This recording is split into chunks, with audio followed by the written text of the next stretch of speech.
Hey there everybody, how's it going today? It's a beautiful day outside. It's kind of unfortunate that I took the registration off the bikes. But as the riding season is now over, it kind of got me thinking about the future and next year. So I was kind of wondering what kind of things would I look at doing next year, or possibly over the winter for the next riding season. So it got me thinking about possible upgrades. So that's what we're going to talk about today. We're going to go through a few things that I'm thinking of doing to the bike for next year, and one thing that I am 100% going to do for next year, hopefully over the winter here. So let's get to it. So the first thing I had thought about was a different air cleaner. And I was thinking about the Screamin' Eagle Heavy Breather Extreme, and I will put a picture up just so you folks know what it looks like, just in case you don't.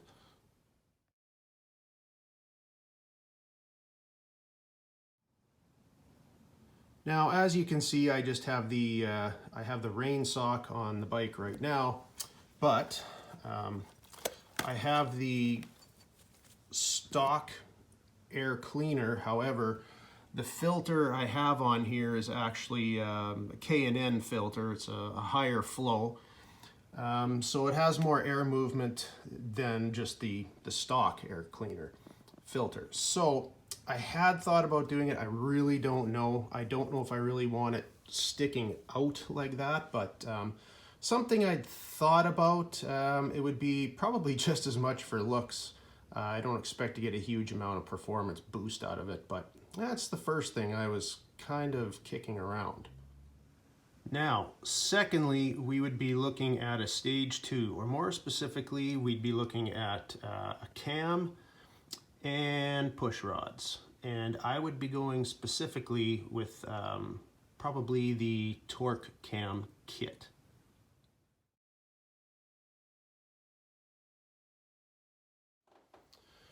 Now, admittedly, I am not exactly a performance guy.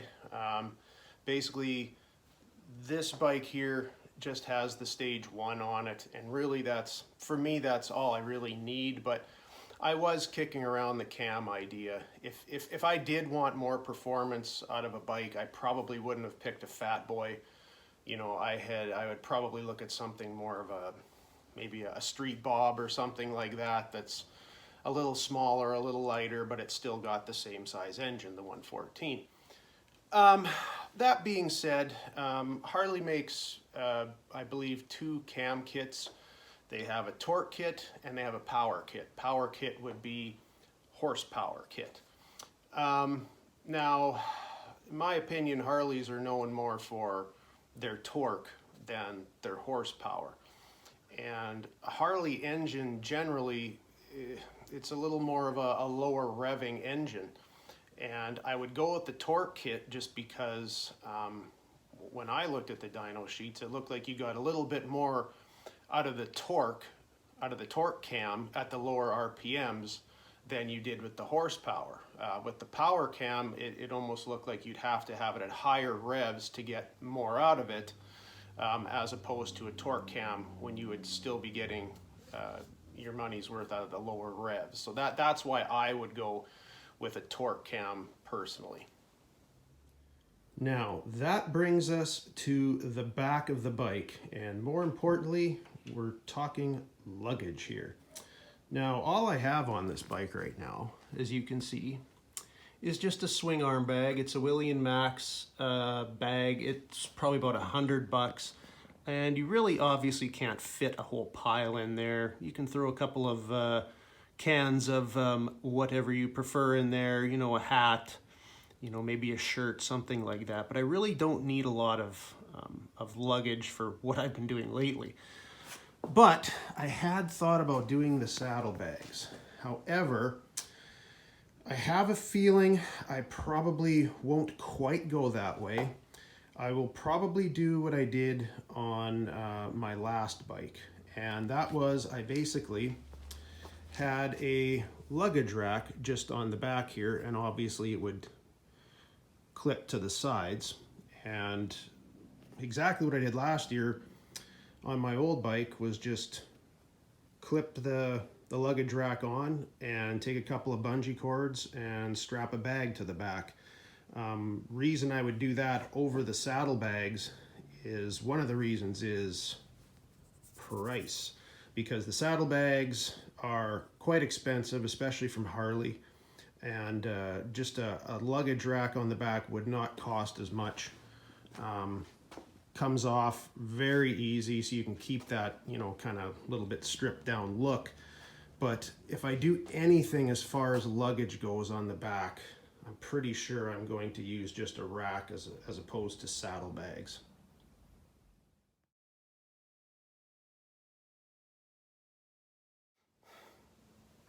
Now, we've gone through a few things that I've thought about doing and am thinking of doing. However, there is one thing that, at least money permitting, I am 100% going to do and actually wish I did sooner, and that is handlebars. The bars on the Fatboy, there's nothing really wrong with them. They're just, for my preference, my opinion, they're a little low for me. I've always been actually more partial to ape hangers.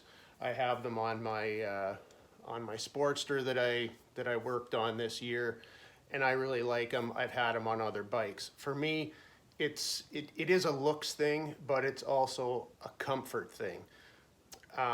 So I'll try and show you a little bit what I mean, if I can get the bike into a good enough position to kind of show you what I mean. But when I'm on the bike and I'm sitting like this, and the handlebars are down here, and this is just me, I'm kind of a little more slumped down. Now, I'm not a tall guy. I'm 6 feet tall, but I am a little lanky. So I have a bit of that slouch when I'm riding. With the ape hangers, you're up like this. I don't have that big slouch. I can sit up a little bit more. It straightens out my back a little bit more, and like I said, for me, it works better. Now, I have thought about companies. Where would I get these handlebars from? Because I have been doing a lot of research on it lately. So I obviously did look at the Harley bars. They're fine, nothing wrong with them. I'm thinking of going with 16s, by the way. And but I also had a look at Hill Country Customs, I believe it's called, and they do complete pre-wired kits. They come with the bars, the controls. They come with obviously they're pre-wired, so it's kind of a plug and play.